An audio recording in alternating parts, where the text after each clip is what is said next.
at hindi iyon totoo. So, maaari, Madam Chair, na siya nga, dahil sabi ng NBI, inacertain nila na itong si Sheila Go ay si Zhang Meyer. So, salamat ho, Madam Chair. Salamat, Sen Joel. Magpatuloy lang, Miss Sheila, talaga, kung maaari po, wag muna mag-mask para mas klaro namin marinig yung mga sagot nyo. Sige po. Okay, salamat.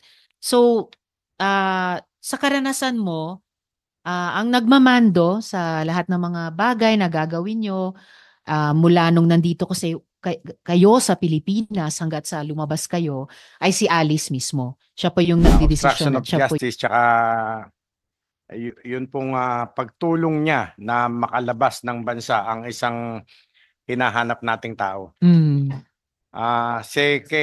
Ano naman ho kay Sheila, ay marami po kaming ipinail na kaso katulad ng paggamit ng Philippine passport na kitang-kita naman natin na fraudulently acquired. At marami pa pong ibang kaso na isinampa namin laban sa kanya. Okay. Pero sabi nyo nga rin po ay nakuhanan na ng fingerprints yung dalawa. Yes, ma'am. Okay po. Yung fingerprints po ba ni Sheila, paano kinuha? Yung normal process po na kinuha namin yung fingerprint niya. Ano po?